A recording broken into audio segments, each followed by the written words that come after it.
Sebelum kita masuk ke permasalahan yang saya akan bahas tentang manfaat organisasi, saya akan menggugah atau melihat latar belakang kenapa saya ingin mengangkat hal tersebut. Fenomena-fenomena yang terjadi sekarang sangat memiriskan karena apa? Banyak perilaku mahasiswa, mereka hanya kuliah pulang, tanpa sadar mereka harus mengaktifkan manfaat atau apapun yang ada di kampus untuk mengeksistensikan diri mereka hingga mereka kemungkinan akan bisa bersaing di masa akan datang. Tapi sekali lagi mereka seakan puas dengan dunianya sendiri, yang seakan merasakan bahwa ada paket, ada motor, ya dunia mereka baik-baik saja, mereka tidak membutuhkan orang lain dan sebagainya, dan mereka akan merasa lengkap dengan itu semua. Dan tanpa sadar mereka menjauhkan diri dengan yang namanya organisasi, menyibukkan diri dengan surat menyurat, kegiatan, panitia dan sebagainya. Hal tersebut membuat mereka akan merasa asing dengan namanya kegiatan, organisasi dan sebagainya. Hal tersebut akan berdampak kepada rekan-rekan atau kawan-kawan kita yang akan mengaplikasikan ilmu organisasi ini di dalam masyarakat. Karena apa? Pengalaman saya ketika ber-KKN di Natuna pada tahun 2018, banyak sekali harapan-harapan masyarakat terhadap mahasiswa-mahasiswa yang berada di lokasi KKN. Masyarakat itu tidak peduli apapun jurusan kita, apapun kemampuan kita, apapun fakultas kita, dia nggak peduli. Dia hanya tahu mahasiswa itu bisa, mahasiswa itu pinter, disuruh apa aja ia bisa, suruh baca doa bisa, suruh buat acara bisa, suruh buka acara bisa, suruh ngobrol depan umum bisa, serba bisa. Hingga sesuatu yang sangat miris terjadi ketika mahasiswa disuruh tapi dia nggak bisa. Itu membuat citra mahasiswa akan menjadi sangat-sangat memiriskan di depan masyarakat. Hanya segini kompetensi mahasiswa, hanya segini pemikiran-pemikiran mahasiswa, mending gak usah kuliah lah. Banyak hal-hal yang dianggap sepele dulunya tapi sangat berguna di dalam masyarakat. Jadi sebelum masuk ke situ, saya akan menjelaskan sedikit tentang organisasi.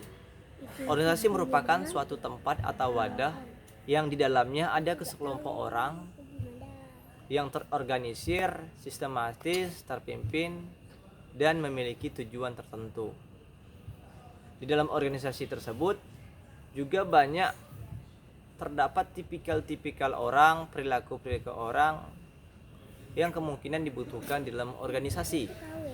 Dalam organisasi tersebut kita juga terkadang butuh orang yang marah, tegas, karena itu kemungkinan untuk mempertegas aturan-aturan yang ada di dalam organisasi, untuk menggiatkan deadline, mengingatkan ini, mengingatkan itu dan sebagainya. Mereka dibutuhkan dalam organisasi. Dan juga dalam organisasi kita butuhkan orang-orang yang lemah lembut, penyayang. Hal tersebut terjadi ketika organisasi dalam suatu masalah atau fenomena-fenomena yang menyebabkan organisasi itu terpuruk, mereka akan menyemangati, mereka akan menjadi penghangat, mereka akan menjadi pengharmonisasi dalam organisasi, mereka akan membuat sesuatu atau pelebur ketika ada yang marah, ketika ada yang satu sama lain beradu mulut, beradu argumen, mereka akan membuat menjadi pelebur, mereka menjadi penengah, kemungkinan dengan sifat keibuan mereka, dengan sifat kasih sayang mereka, ataupun dengan air mata. Hal tersebut sangat dibutuhkan dalam dunia organisasi. Hal lain yang ada di dalam organisasi itu adalah kita butuh orang yang sedikit kurang pandai. Kenapa saya katakan sedikit kurang pandai? Karena tidak semua dalam organisasi itu membutuhkan orang-orang yang pandai. Ketika kita menanamkan dalam benak dan pikiran kita bahwa organisasi itu membutuhkan orang-orang yang pandai, maka itu salah besar. Ketika dalam organisasi itu terdapat orang-orang yang pandai, berarti mereka semua mempunyai argumen-argumen, berarti mereka semua memiliki statement-statement, mereka memiliki ide-ide, dan mereka akan saling sikut menyikut untuk mengalahkan satu sama lain. Mereka akan mereka akan berkompetisi untuk semuanya ingin jadi pemimpin. Semuanya ingin menjadi pemimpin. Lalu siapa yang akan menjalankan? Karena mereka merasa sudah pintar. Mereka tidak mau di bawah. Mereka tidak mau disuruh-suruh. Jadi perlu diingatkan sekali lagi, di organisasi tidak hanya butuh orang yang pintar. Organisasi butuh orang penyayang, orang yang tegas, orang yang penyabar. Karena apa? Disitulah akan ada dinamika nantinya yang terjadi dalam organisasi, dan orang tersebut bisa meredamnya. Maka bagi kalian atau rekan-rekan yang memiliki PD diri yang kurang, kecenderungan belajar yang rendah, kurang sedikit pintar dan sebagainya, hal tersebut jangan menjadikan kelemahan dalam diri kalian. Sebab apa?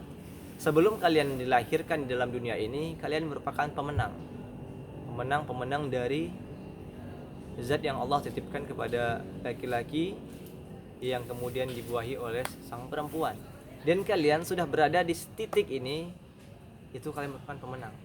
Maka jagalah kualitas dan eksistensi diri kalian.